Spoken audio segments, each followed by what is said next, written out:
कार्तिक के महीने का एक एक सेकंड, एक एक पल बहुत ही बहुमूल्य है। और यदि आपको 84 लाख योनियों में सर्वश्रेष्ठ शरीर प्राप्त हुआ है मनुष्य का, तो आपका कर्तव्य बनता है कि इस शुभ अवसर का आप फायदा उठाएं।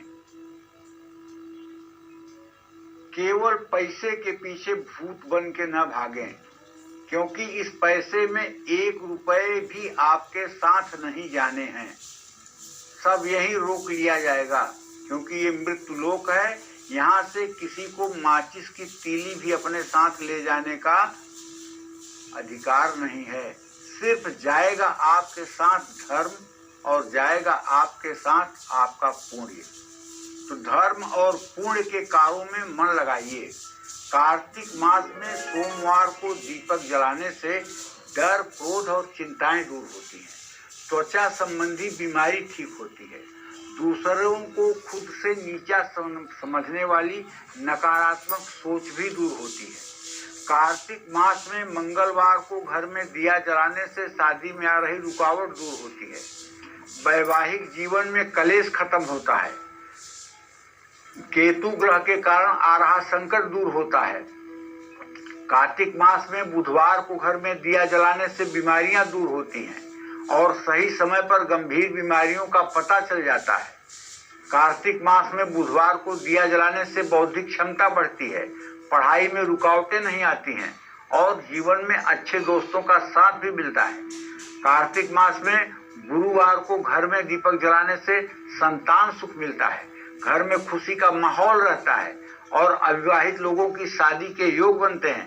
देखिए, ये सब तो जरूर करिएगा, लेकिन मैं इतना आप लोगों से आग्रह पूर्वक कहना चाहूँगा कि पूजा पाठ तभी फलित होगी जब हमारे आचार विचार अच्छे होंगे। राजा परीक्षित से कलयुग ने 5 जगह रहने के लिए जगह मांगी है, जिसमें पहला मांसाहार की जगह, दूसरा मदिरापान की जगह और तीसरा जुआ खेलने की जगह, चौथा व्यभिचार की जगह और 5वां स्वर्ण की जगह। इन 5 चीजों से बच करके सावधान रह के ही रहना होगा, क्योंकि जब कलयुग अंदर प्रवेश कर जाता है तो आपके मन से ऐसे ऐसे घृणित कार्य करवा देता है कि जिससे फिर आपका पूरा जीवन नरक हो जाता है। जैसे आपके पुण्य होंगे वैसे आपको फल मिलेगा।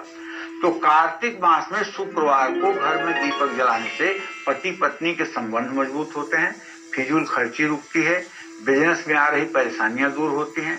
किसी महिला के कारण परिवार को परेशानियों का सामना करना पड़ रहा है तो भी शुक्रवार को दीपक जलाने से दूर होगी।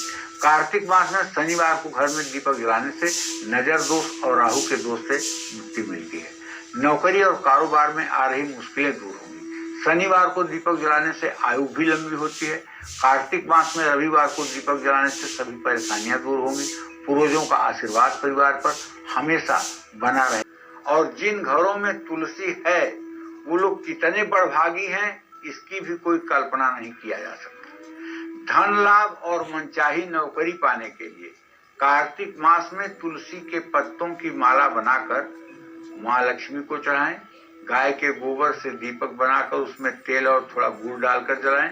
कारोबार ठीक नहीं चल रहा है, विरोधी नुकसान पहुंचाने की कोशिश में लगे रहते हैं, या आप अपने कारोबार की वजह से किसी कानूनी मामले में फंस गए हैं, तो कार्तिक मास में अपने कार्य क्षेत्र के साउथ वेस्ट नैऋत्य कोण में तुलसी का पौधा लगा करके हर शुक्रवार को उसमें जल और थोड़ा सा कच्चा दूध मिला करके चढ़ाएं।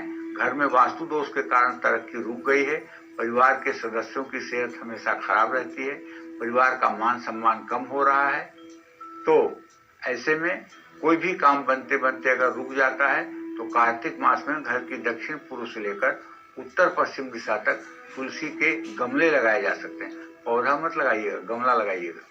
पूछे क्यों? तुलसी का अगर पौधा जमीन में लगाना होगा तब सिर्फ आपको नॉर्थ ईस्ट में लगाना होगा, पूर्व उत्तर के कोने में, बाकी किसी दिशा में नहीं। ये कार्तिक के महीने में बता रहा हूँ कि तुलसी आप चारों तरफ लगा सकते हैं, शेष महीनों में नहीं। शेष महीनों में तुलसी आपकी ईशान कोण में होनी चाहिए, घर के बाहर ईशान कोण में तुलसी का पौधा होना चाहिए, जहाँ सूर्य की पहली किरण तुलसी पर पड़नी चाहिए। दूसरे दिशाओं में तुलसी शुभकारी नहीं है, लेकिन कार्तिक महीने में आप चारों दिशाओं में तुलसी के गमले रख सकते हैं। सुबह शाम तुलसी के पौधे के सामने घी का दिया जलाएं। बच्चों का पढ़ाई में मन नहीं लगता, बच्चे बहुत जिद्दी हैं, बच्चे गलत संगत में पड़ रहे हैं, तो घर की पूर्व दिशा में किसी खिड़की के पास तुलसी का पौधा जरूर लगाएं। हर रोज बच्चों को तुलसी के 3 पत्ते खिलाएं।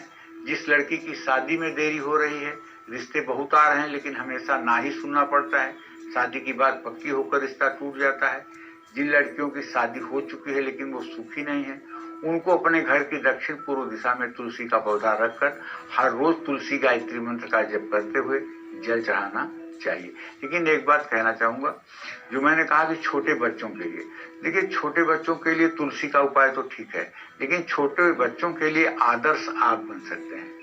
उनकी परवरिश जैसे आप करेंगे ना, वैसे वो निकलेंगे। कार्तिक के महीने में हर रोज आपको गंगा जल में हल्दी मिला करके और दुर्वा घास समझते हैं ना, दूब घास, उसको ले करके दक्षिणावर्ती संघ में थोड़ा सा पहले गंगा जल डाल दीजिए, उसमें थोड़ी सी हल्दी डाल दीजिए और फिर उसी संघ के जल से थोड़ा सा, अगर आपको दुर्वा मिल जाती है, जो पार्क में घास होती है वही दुर्वा है, हरी हरी घास होती है, अगर दुर्वा मिल जाए तो दुर्वा, और नहीं तो पीला फूल ले लीजिए और उससे उस पानी को अपने हर कमरे में जरा जरा सा छिड़क दीजिए। आपके घर से निगेटिविटी सदा सर्वदा के लिए दूर हो जाएगी। ये उपाय आपको पूरे कार्तिक महीने करने हैं। अगर आपकी घर की महिला हैं, गृहिणी हैं और आपके घर पर आपकी जिम्मेदारी पर पूरा घर है, तो आपको ये पुनीत कर्म जरूर करना चाहिए। दूसरी बात, दक्षिणावर्ती शंख घर के मंदिर में जरूर आपको स्थापित करना चाहिए। उसमें गंगा जल भर करके कुछ देर रखना भी चाहिए और पूजा के बाद अपने घर के मुख्य द्वार पर शंख से भरा हुआ जो गंगा जल है उसका भी छिड़काव करना चाहिए। क्योंकि देखिए, आजकल मैं एक चीज देख रहा हूं कि लोग अपने दुख से नहीं, दूसरे के सुख से ज्यादा दुखी हैं। मेरे पास ऐसे भी लोग आते हैं जो ये बताते हैं कि पंडित जी, हमारे घर के सामने कोई काली उड़द रख जाता है, कोई नींबू रख जाता है, कोई लाल मिर्ची रख जाता है, कोई मतलब कि खून के धब्बे रख जाता है, ऐसे से मैं बहुत परेशान हूँ। कैमरे भी लगाया है लेकिन नहीं देख पाते, मतलब तमाम प्रकार की बातें हैं। लोग दूसरों को कहीं ना कहीं से मतलब कि दुख देने के मानसिकता के, कलयुग है ना, तो इसमें आश्चर्य नहीं होता है, क्योंकि अभी 5124 वर्ष केवल कलयुग के बीते हैं। अभी वो बेके चल रहा है, अभी वो घुटने और पैर के बल पे चल रहा है। जिस दिन जरा वो जवान हो जाएगा ना, जिस दिन वो 5 साल और बड़ा हो जाएगा ना, उस दिन उसके कृत्य जो है सबके लिए भारी पड़ेंगे। देखिए, नकारात्मक सोच अगर है, गुस्सैल हैं, अगर आप कल्पनाओं में रहते हैं, तो कार्तिक के महीने में समय समय पर गंगा जल छिड़कते रहें, चांदी के गिलास में पानी पिएं, ध्यान करें और सुख समृद्धि पाने के लिए कार्तिक मास में शिव मंदिर या हर घर के शिवलिंग के सामने बैठकर शिवलिंग पर गंगा जल से अभिषेक करें, शिव स्तुति पढ़ें। कारोबार में बहुत ज्यादा नुकसान हो रहा है तो कार्तिक के महीने में गंगा जल को हाथ में लेकर 21 बार गायत्री मंत्र जपें, गंगा जल को अपने कार्य क्षेत्र की दीवारों पर छिड़कें। आर्थिक परेशानियों से मुक्ति के लिए कार्तिक मास में एक शीशी में गंगा जल भरकर उसमें सफेद गुंजा के बीज डालकर हर रोज श्री सूक्तम के पाठ करें। जय मां विंध्यवासिनी।